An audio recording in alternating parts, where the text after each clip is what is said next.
What up, you fluffy bastards? My name is Liquid Blitz, and today we are looking at the differences between the cheek pad and the bullet loops for the Kar98k bolt-action sniper rifle. With all the other sniper rifles that have a stock attachment slot, the cheek pad is the only thing you can equip, but the Kar98k offers a unique attachment, the bullet loops for the Kar98k.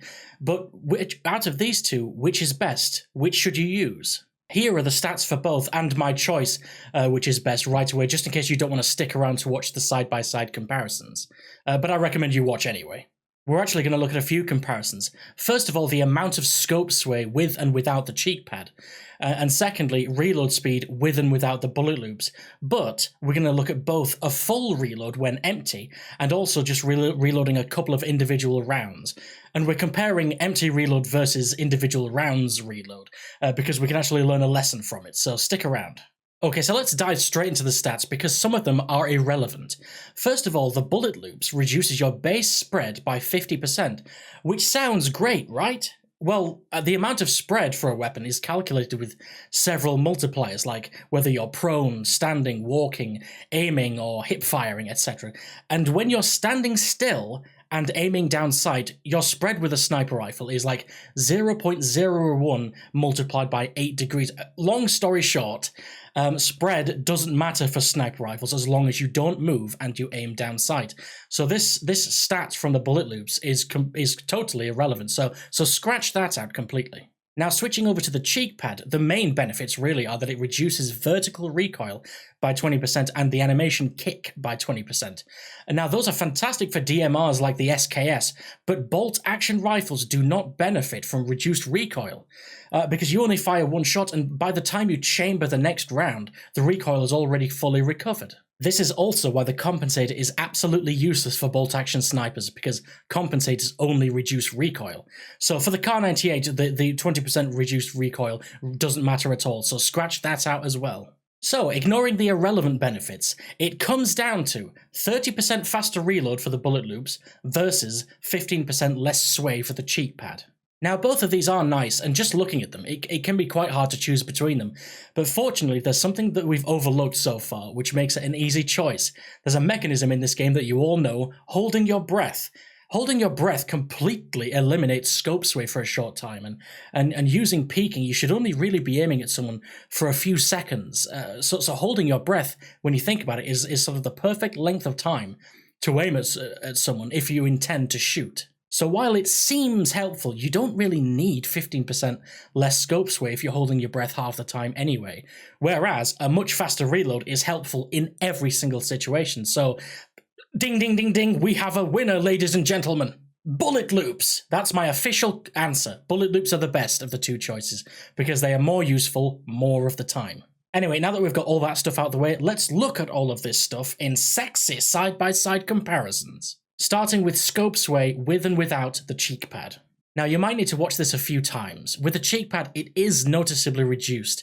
There's less upwards movement, sort of slightly, but there's also less horizontal movement. So basically, it's just slightly less in all regards. Less distance the crosshair moves, but it also moves slightly slower and less often. Now let's move on to reload speed when the weapon is empty, and I'm going to put a clock on the screen so you can see exactly how long it takes with and without the bullet loops. With the bullet loops, it reloads a full strip in 3.06 seconds, and with no attachment, it takes nearly a full second longer, 4.01 seconds. Now, 1 second might not sound like a lot, but seriously, in the heat of battle, when you're getting shot at and you're sort of ducking in and out of cover, 1 second literally can be the difference between life and death. I know that sounds dramatic, but damn it, I like drama!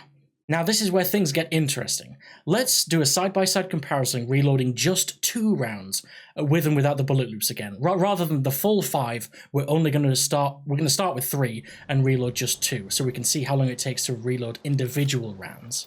With bullet loops, it reloads in 3.15 seconds, and without, it reloads in a much longer 5.02 seconds. Which honestly shocked me when I first did this little test.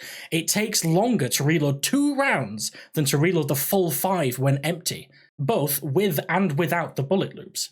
Not only that, if you look, with bullet loops, it's almost the same amount of time to reload 2 rounds as when it's empty. But with no attachment, on the other hand, it's not similar. It's another whole second longer.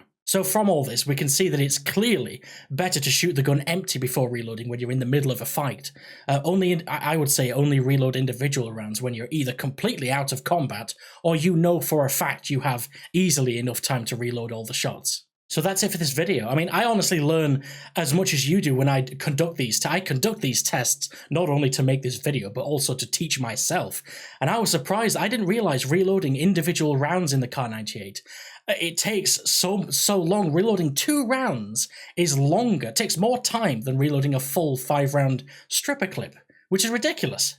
And that's only 2 rounds. So if you reload 3 rounds or even 4 rounds individually, that must take a long time. So yeah, long story short, if you're in the middle of a fight, with or without bullet loops, I would shoot your gun empty before you reload. It's much faster. We've learned something today. So that's the video. I'm going to leave it there. My choice is the bullet loops because it is useful in every situation, whereas, as I've already said, the cheek pad, the recoil reduction doesn't matter. The animation kick doesn't matter. It's only the scope sway. And when personally I want to aim and be accurate, and when I intend to shoot someone, I hold my breath anyway. So scope sway really doesn't affect me that much. So just bullet loops, hands down. Anyway, let me know what you guys think in the comments below. Like this video if you liked it. Like this video if you didn't like it. I live stream every day on Twitch. Link in the description if you want to watch me play PUBG live. And I'll catch you guys in the next video. Liquid Blitz out.